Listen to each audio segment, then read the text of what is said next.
What's up, everyone? Welcome to a True Underground Story podcast. I'm the host, Timmy Burner. Today I'm with Poezy platforms. How you Hi doing guys. today? Not bad. It's been a pretty good day today. Leaving tomorrow from Miami, but going back to, you know, old Iowa. But how about you? I got no complaints, man. Grateful every day I'm able to do what I do. So, tell me a little bit about yourself. You just mentioned that you are going back to Iowa. Is that where you're from? Yeah, I'm from Iowa, but Iowa City. It's where the college Iowa is. So basically, I've lived there my whole life, and um, it's great and all, but I'm trying to get out of Iowa City, venture out to some place to get, grow my audience and uh, just make new connections, stuff like that, And Yeah. I'm in classes right now. My last semester, I'm doing I have one more semester, and then I'm all good to go from there. So we'll see where you know everything goes. What was your childhood like growing up in Iowa City? Um, let's see. I mean, it was pretty normal, pretty normal Midwestern type growing up. You get out in the summers and then stay in the winters. Um, yeah, not too much going on there. Hate to say it. How long have you been making music now? Okay, so I've been making music for about 5 years now. I'd say 2017 I started. Um, First song was absolute. You know, it was pretty bad. I didn't know how to find the key of a song. I didn't know how to mix anything because right now I mix and master all my songs. So um, didn't know how to do much, but hey, everyone starts from somewhere, right? So Yeah.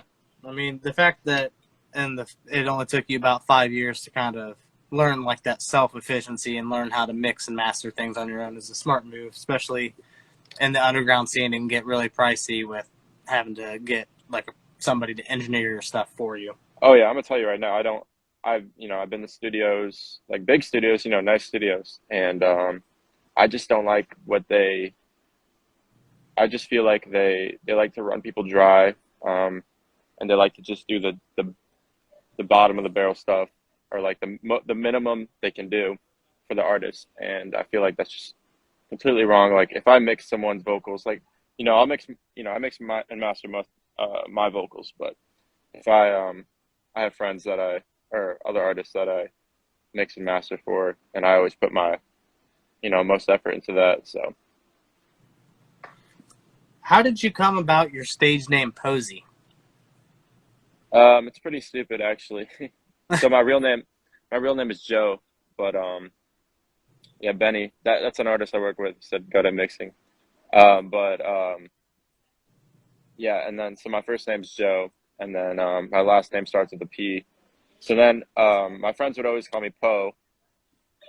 One of my friends, Avanson, would always call me Poe. So I just added the ZY, and it kind of just stuck. Okay. What was some of the music you grew up listening to, whether it was stuff you seeked out or the stuff your parents had you listening to? So it's actually a bit unorthodox. I would always listen to anywhere from the Beatles to um, um, one of my biggest inspirations is actually Bruno Mars. So, and all the stuff that was coming out in 2011, 2012 really kind of inspired me to make music in down the line. What the type of pop music like I try to make, or I feel like I I don't mean to, but I take stuff from what came out in 2012 and whoever was releasing then. So, like I said, Bruno Mars. Um, but I mean, I guess I'm still taking stuff from people from today, and it's kind of hard. That's a really hard question for me because I take little things from every little thing that I like to hear, and I take that, and I make it my own. I don't just take from people, I should say, but Right. I like to, yeah. I think I've finally found. It took me about 4 or 5 years to finally find a my lane, my own lane. What I'm good at, and I've gotten really good at doing what I do. So I'm really happy about that. I think it's really, I think an artist's main point that they should do when they're starting or whatever is finding themselves and not just copying other people. Because I listen to even big artists nowadays just copy other people. You know what I mean? Yeah. So it's just, yeah. So you said that Bruno, you would say, is kind of like what made you want to start making music, but what like really gave you that final push in 2017 to record a song and release a song? I was going through some stuff, with my family, and I was, you know, in a dark place. So I was, at the start I was making dark songs, not dark songs, but uh, more of sad songs.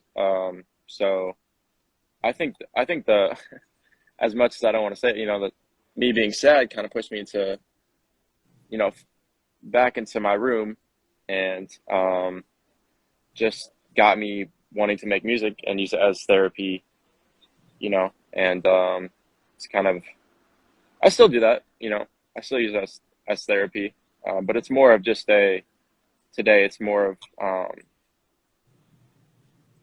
just something I love to do. So. So, what was it like when you told your parents you were going to start making music? How did they take that? I didn't really tell them at first. I had been doing YouTube videos for a while, so they've always known that I've been doing like some entertainment stuff. And once I moved into music, at the start it was just kind of wasn't very good. So my dad would always be super judgmental, um, which is good, I guess. You want criticism that helps you elevate your music, but I don't think a 60-year-old man necessarily knows exactly what's going on in today's music environment. But I'm glad he gave me criticism. But my mom, was always super supportive, and nowadays I'm making a little bit better music than back then. So um, she's very supportive now. That's Back good. then it was, yeah. Back then it wasn't as much because I wasn't making great music. You know. Right. You're young, man. Not like I've done quite a few interviews now, and just being a part of the underground scene for a little bit now in my entire life of music. People's earlier stuff never sounds anything like what they sound like, even just a couple years after starting. You evolve as an artist throughout time. It's Oh yeah. something that comes slowly but surely. Yes. How did your friends respond to you making music? Because you said you kind of already had like the YouTube videos you were making. What did your friends think of those earlier songs that you were releasing? Yeah. So like I said, I was always doing YouTube videos. So a lot of people in high school knew that I made YouTube videos. So they, once I was making music, um, I don't know. They're like, "Oh, can I make a song with you?" Blah blah blah. And at first I was like, "Yeah, sure. Why don't we do this song?" But then it's like I kept doing it every single night, every single day, every single chance I've had, to make, just in my room, I would make music. And I got to a point where it's like, dude, I'm not gonna make a song with my friend, you know, just because he said, "Oh, I can rap a verse," or whatever. I've gotten very professional about it. So, um, what was the question like exactly again? Like, what did your friends think of you pursuing music? Like, did they like your earlier stuff, or did they kind of feel like it wasn't good like you feel like it is? Did they like my earlier? Yeah, some of my close friends, we would have fun to some of my earlier stuff, but as they didn't really think it was gonna, evolve into anything. But then I kept doing it and kept doing it and kept doing it, and now, it's like they they're super happy for me. Um, So some of my closer friends have or older closer friends have strayed away, but not because I make music, but I just think that when you when you enter the entertainment type business or any type of industry, it's like, and they aren't in it, they don't understand it, Yeah. so they're like, I don't know if you know what I mean. They don't understand it, so they'll never take it as serious as you, and they'll never understand how serious it is to you or how important it is to you. So, Yeah, no, I um, understand that. Like, yeah, once again, just a lot of the artists I interview and when we talk about like their friends and stuff, when they first started making music, they don't have a lot of contact with them because of what you were saying. They just don't understand like why it's so time consuming, why you're putting all this effort in when you could be going out to the bars, drinking with us. constantly. Yep, it's like, they're like, why don't you come out? It's like, dude, I need to make this song. It's not that, I would have so much fun going out to bars with you, or the club. It's like, but, I would be, the next day I would feel like, dang, I could have stayed in and made a good song. Yeah. So I don't know. That's how I feel. What does your mom think of the music now? Like, what is her general like view on your music? My mom is probably one of my biggest fans. She loves my music. Even though she's, getting up there in age and doesn't fully understand all of it, especially like the hip hop stuff nowadays. Um, but some of my songs she loves, um, especially she just wants me to just sing, and she's like, I feel like, well, she always would nag me because my older stuff would be super compressed, and she wouldn't be able to hear me as well.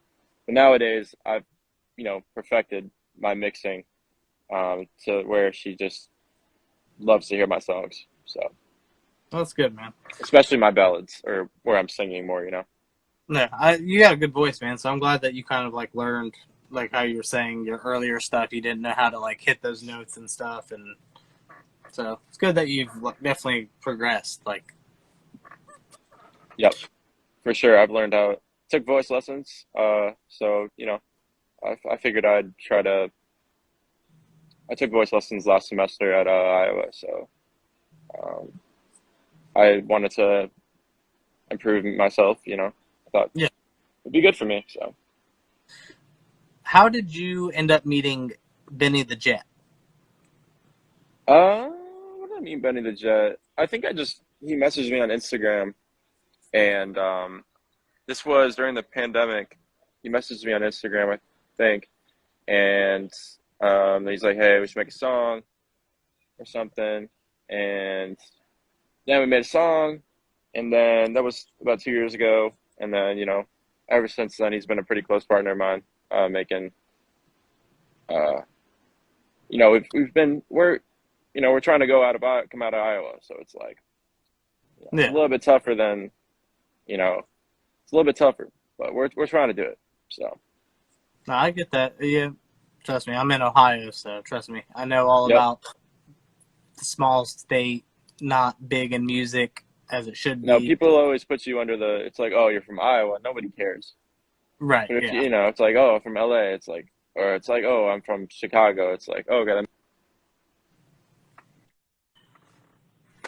yeah. So, what artists would you say kind of influenced your sound? Because I know that you said you pulled a lot from Bruno and you pull a lot from just new music in general.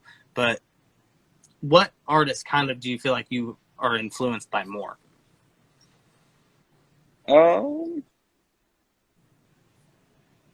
like I said, I think I just take a part of a lot of people, but a lot of people say my music sounds like sort of like they get like Juice World type vibes, and I can see that. Or everyone's like nowadays, it's like, oh, he sounds just like Kid Laroi. It's like, dude, I was doing this before Kid Laroi. Like I was doing the same music before Kid Laroi. So it's like it kind of sucks that um, that I get compared to him, but it makes sense. Um, But otherwise, that's in terms of like hip hop stuff that I do. I would say, like sort of like I listen to Juice World a lot, but um, as far as my other stuff, I don't know. It just comes to me. You know what I mean? Right. I wouldn't say like I'm inspired by a certain person. It just comes to me. So Um, when I was looking through your Instagram, you seem to have gotten to do quite a few live shows. What was that like the first time you got on stage and performed live? the first time I got on stage, oh God, that was a song I sung one of my SoundCloud songs called "Never Met You." It was it wasn't a bad song, but it was just especially doing performance of it. It was just one song, and it was very nerve wracking for me the first time. So I sung without a backing track, all that, and it was a little bit. It was just nerve wracking, um, even though there was not much of a crowd. But and that was like maybe 4 years ago, so my voice wasn't. I didn't know how to control my voice and all. Nowadays, it's much better. I'm fully comfortable in front of and on a stage, but yeah, first time was a bit nerve wracking. Yeah, that's pretty common, man. Oh yeah. So do you travel a lot to go and do live shows? Um. So right now, I haven't done too many live shows out of. I don't think I've done actually any live shows. Well, I've done a show in Chicago, but that was like two or three songs. But other than that, I haven't really traveled out of state. I've tried to grow my audience before, grow my audience before even trying to go out of state or travel anywhere, um, and grow my brand overall. I'm releasing this really cool, real cool merch very soon. So I hope to get that out and get my brand on people's shirts. People that Yeah. support me. So I think that may help. But right now, it's really hard to market. Really hard to market. You got to do everything perfectly right. And right now, the industry is so saturated that you got to be a little different. So I'm working on it. But Yeah. I love performing. I love performing. Um, so if money wasn't an object and you could get a feature from any artist, who would be an artist that you would really hope to get to collaborate with one day? I mean, right now, I get asked this all the time. I would say, um, I would say probably Kanye because he can make his production's insane. Kanye's obviously an interesting character, so meeting him would be interesting. But I would love to meet him. Um, if you get the Drake, if you get Drake on a song, then it's like It, your life kind of changes. I would say Drake as well. So yeah, Kid Cudi's he's actually probably my favorite artist. So, um, but I would love to do a song with him. It'd be different, but I'd love to do it. Um, and otherwise, a bunch of little artists, smaller artists, I'd love to do songs with. So I can't name them off the head right now, but yeah, those are my big three. well, give me your go-to Kid Cudi track. Go to Kid Cudi track. What type of vibe are we talking about? Mellow. Mellow. My favorite song by him is called Ghost. Goes. It's my favorite song by him. One of his underrated songs, I think, is called Creepers. It's kind of funny. It sounds weird, but it's actually a good song. So I would say that one. Um, as an artist, what would you say has probably been the hardest thing for you? Would you say it's the marketing, the branding? What's been the hardest thing for you as an artist? I would say, trying to keep up with it takes a lot on it takes a toll on your health a little bit because if you don't reach a certain streaming count or whatever, it's like, what did I do wrong? You know what I mean? Yeah. So it's like it takes a little bit of a toll on um your mental toughness, and I'm trying to learn. I think I've definitely learned from my mistakes and what I could do better. Because you're constantly thinking after you release a song like, oh, this I thought the song was so good. Why didn't it blow up? It's just like it's not how it works. So I think my best thing to do right now is, or best thing an artist should do, is set small goals, like not streaming counts, just little goals, so you know, I don't know the word for it, but you don't exaggerate your goals. Yeah. So No. I feel that. Yeah. I mean, I'll tell you, man. Like one of the best things you can have as an artist, self-awareness, which you seem like you have quite a bit of self-awareness about you. And the other thing would be having a team of people that aren't just going to be yes men. Because a lot of artists will find themselves with a bunch of yes men that are just always going to tell them their shit's fire. You need people that are also going to be honest with you and kind of critique you a little bit. So I think you having friends that are also artists will benefit you that way because they're going to be wanting the same thing.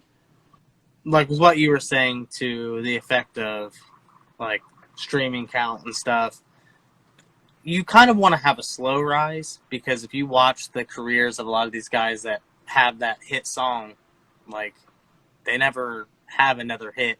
They kind of fall off. It's the people that are steady grinders and slowly build themselves up that have longevity in the music industry.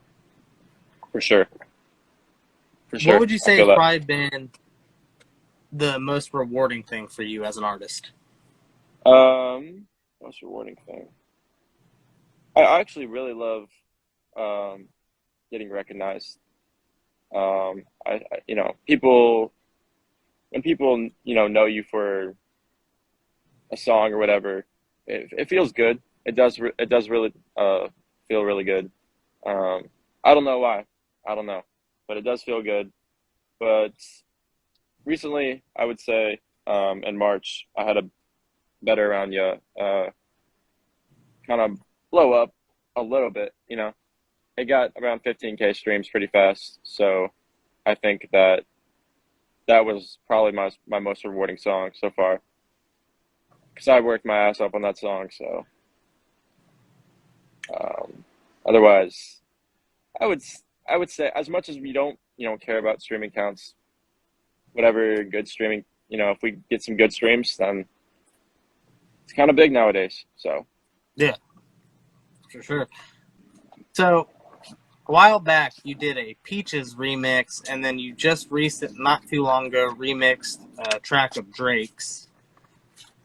What made you decide to try and test out the waters of remixing songs?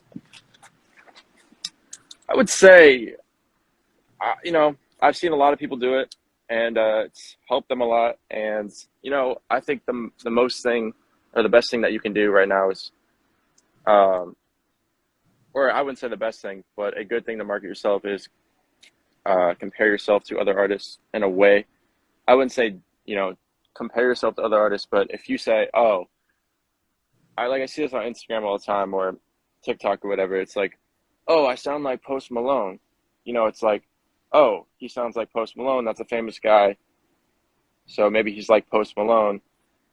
Um, and it's like, oh, it's like if I'm in a song with Drake and I sound the same or as good as him, it's like this guy could be good. You know, that's kind of where my mindset was on that. The reason I found you, I don't know if you sent it in or if a friend or a fan had sent it in, but one of your songs actually was played on Hivemind. Yeah, I noticed that. Yeah, I sent it in. Yeah, I watch those guys all the time, so I'm like, hey, why not send it in and see what they think? I listened to. I was happened to be watching live because when trying to find underground artists, there's no better place than a place that does music reviews of Yeah, underground artists. is that where you find a lot of people? You were the first one that Oh, out really? of that night that I actually listened, that I liked the music.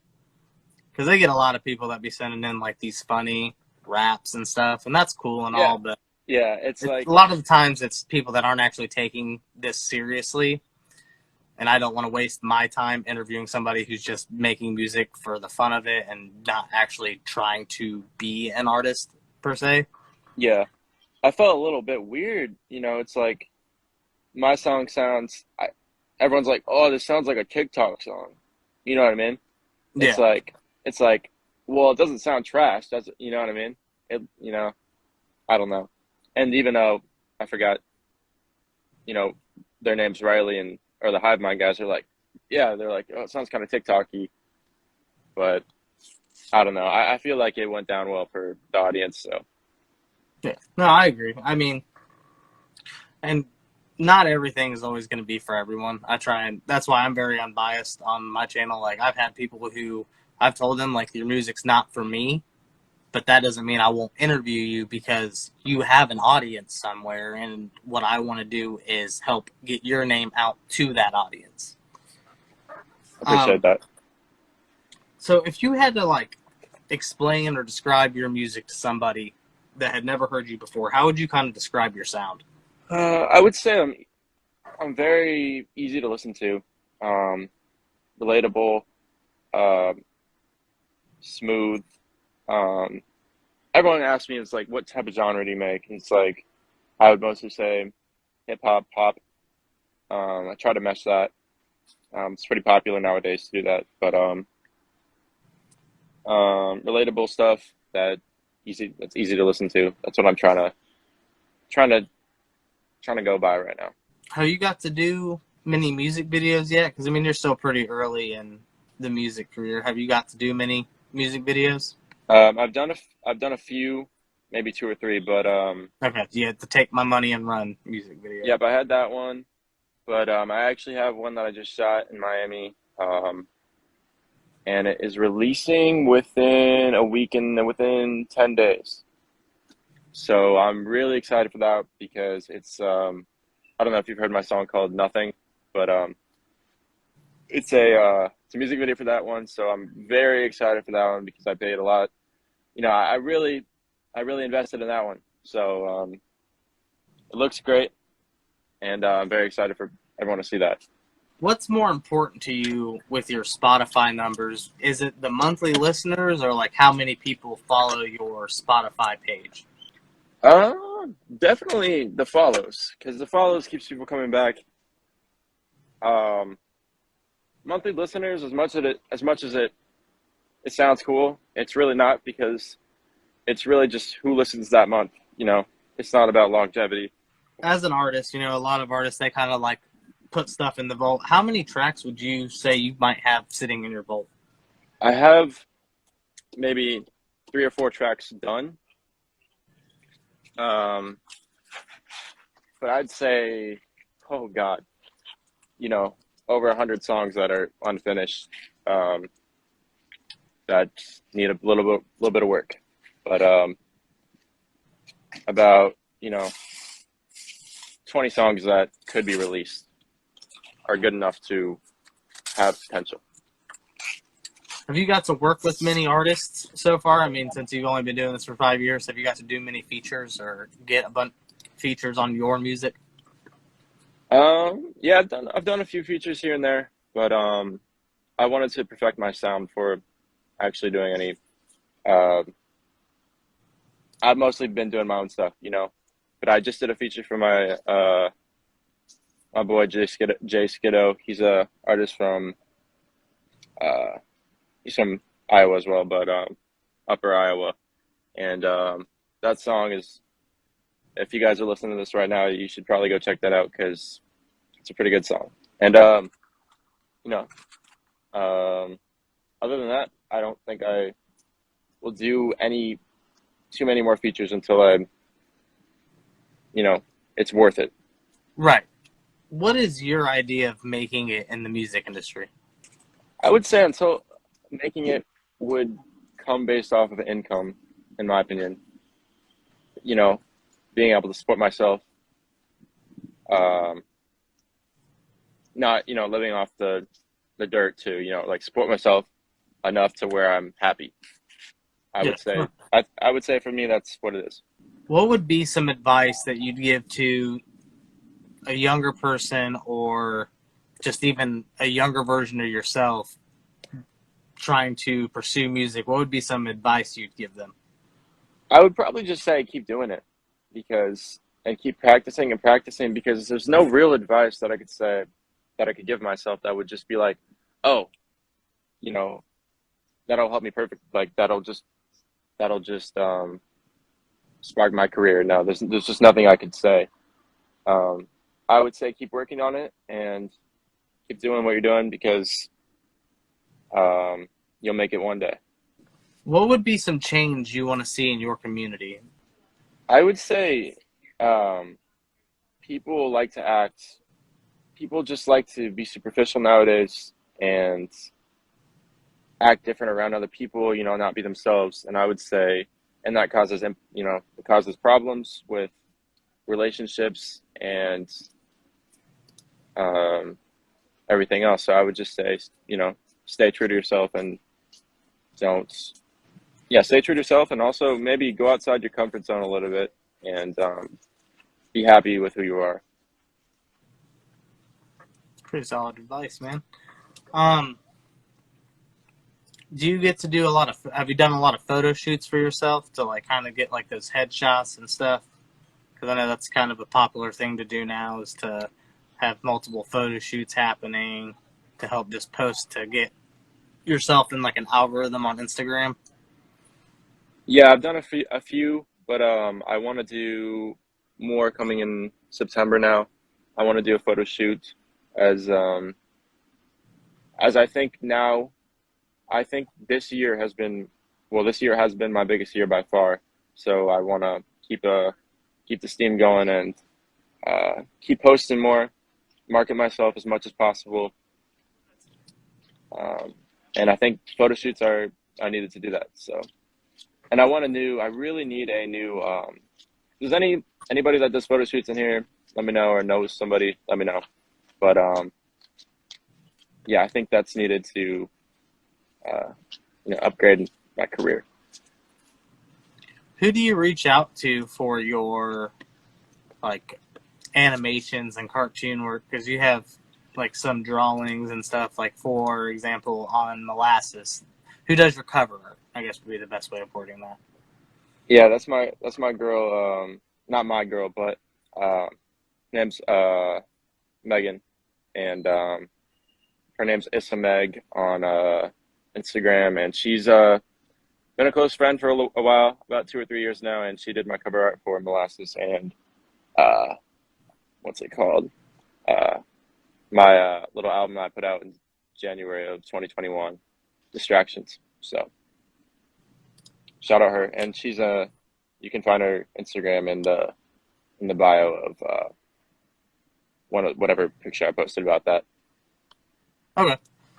Um, I'm still in touch with her. She just made a merch design, so she'll be she'll be brought up against shortly. what kind of merch are you looking to release? Is it shirts? Is it hats? What exactly are you wanting to release as your merch drop?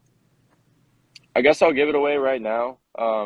So obviously my name's Poezy, and I this one day I don't know. I just had an idea. I'm like pocket full of Poezy, like pocket full of Poezys. Yeah. So I'm like pocket full of Poezy.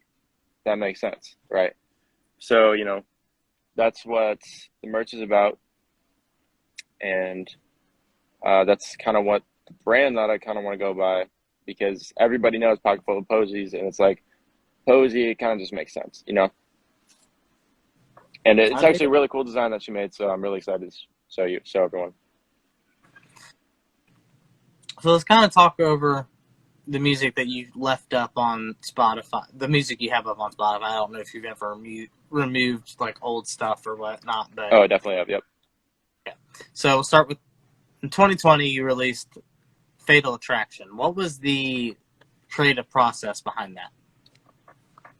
That was an interesting song because I went to Minneapolis to record that in a studio, really nice studio, and it's it just sounded bad. Like he didn't even mix it right or something. I don't know what was going on, but he didn't mix it right.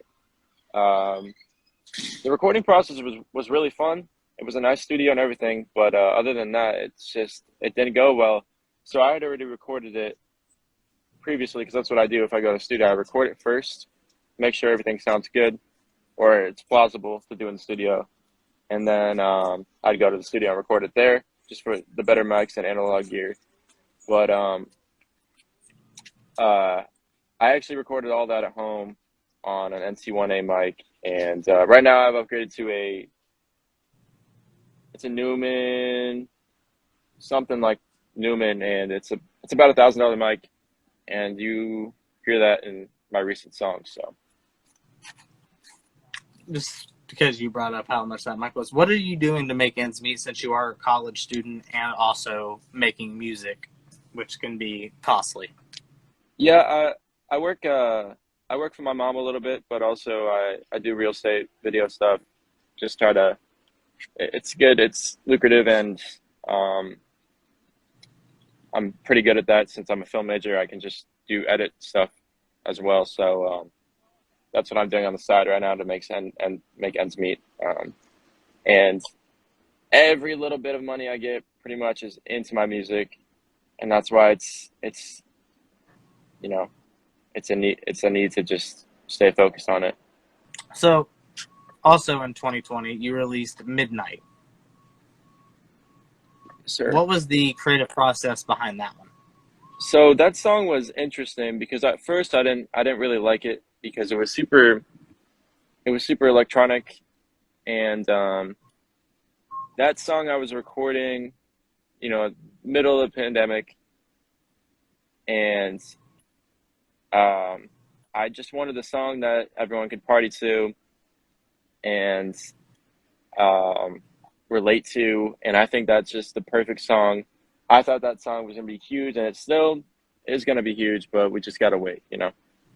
And then you had brought up the EP you had done, Distractions, the 5-track EP. What made you decide to want to release an EP when, as far as I can see, since then you've just done singles? Yeah, I actually want to release another little EP soon because it's been a while, but I've kind of understood that singles are the best to do when you're growing as an artist because you want to be consistent. And if you just put 20 songs out at once and then never post another song for, you want to really push one song if you're an artist that Yeah. is pretty small. You just really want to push one song.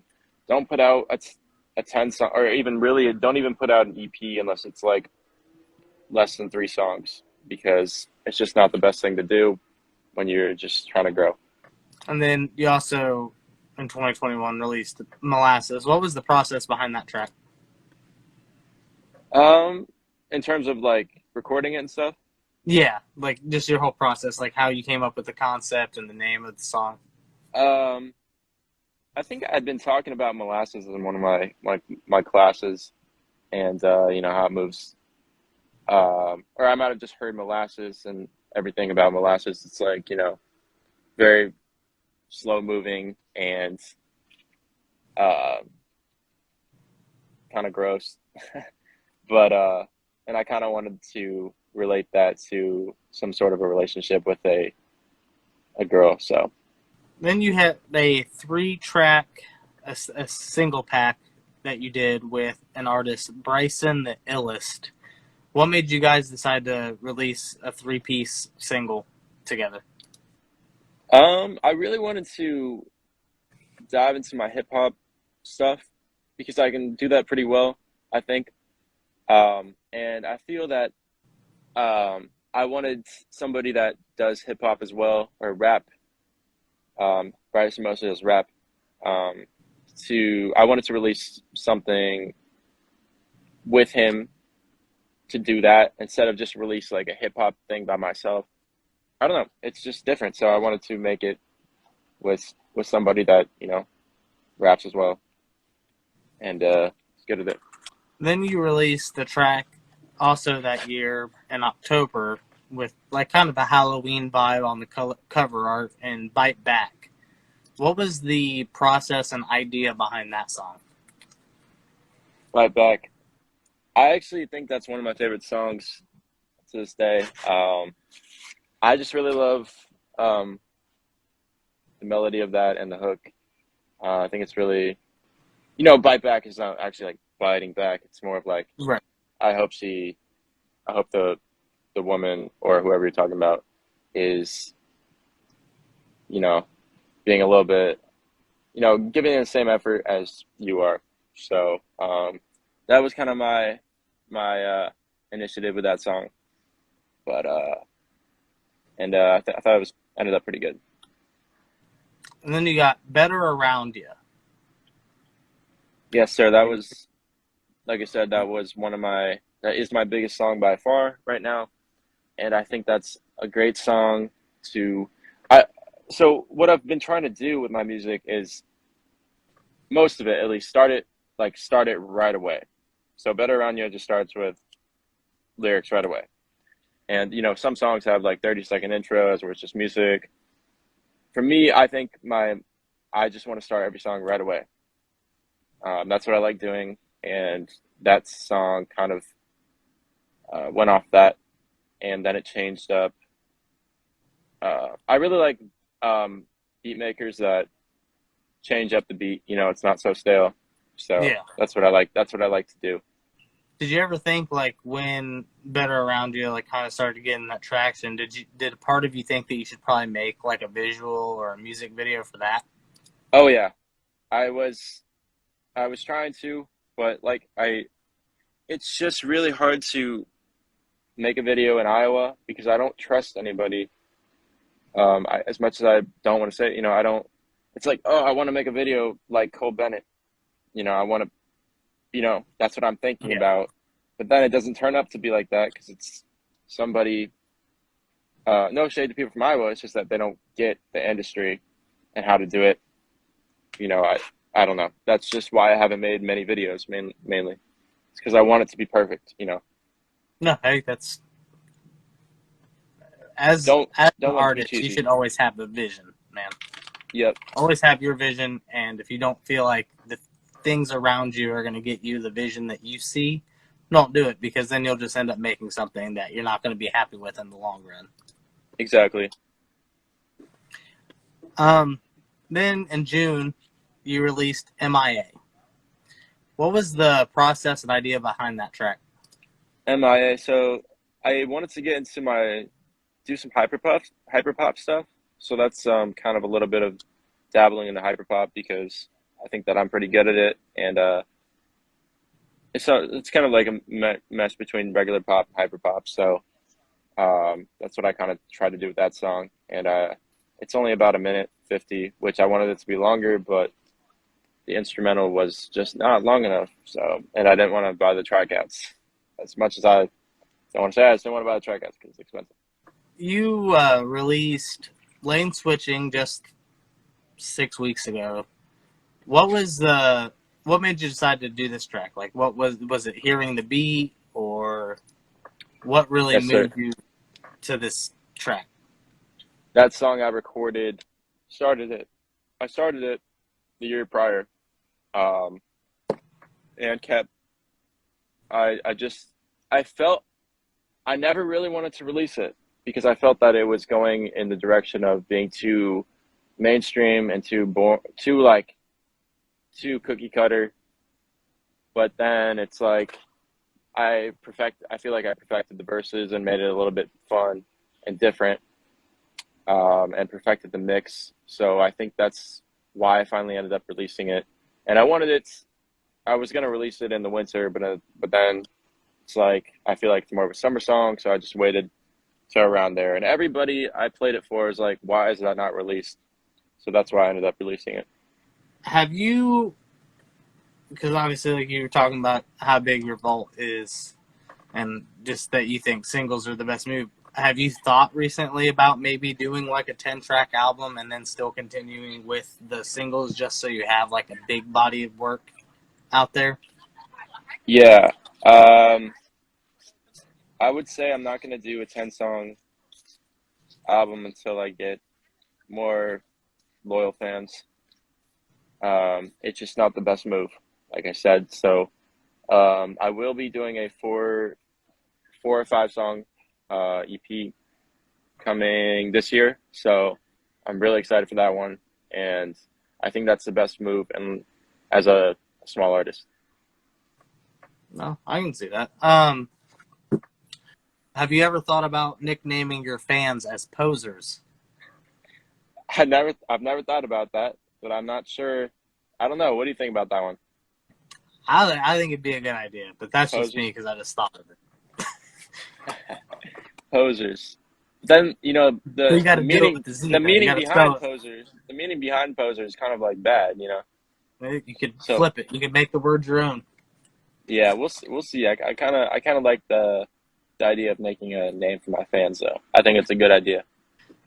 Well, man, I'm gonna give you the floor here. If you got anything you want to plug, now time's yours. Yeah, like I said, I'm dropping a music video within 2 weeks here, so watch out for that one, guys. It should be on my YouTube, Poezy Official, and follow my Instagram right now, and keep updated with me because I've got some crazy, crazy songs coming that I know you'll love, and I promise you won't. You'll see me in a lot of places in a year. So check everything out. All right, man. Well, if you guys end up catching this on YouTube when I get it up, all of Poezy's links will be in the description. His Instagram, his Spotify, his Apple Music, all of it will be linked. His YouTube channel. I appreciate you coming on, man. Yeah, I really appreciate what you do, by the way, Thank you, giving man. artists a voice. And That's I'll stay in that's touch. I'll stay in touch with you. I'd appreciate that, man. I'm actually kind of like I got stuff going on in October. I'm getting married in October, but after the Oh, wedding and that congratulations. stuff, thank you. When that's all done, I do want to make an album where I can get Yep, my I know guy that exactly what makes you mean. beats, and I can just executive produce an underground album I think of that's people fire. that I like. And with your vocals, I think I could probably find a beat for your vocals to get some rappers on and stuff to really make something good. For sure, man. Keep me updated, all right? All right, I will, man. I appreciate you coming on once again. Yep. Have a good day.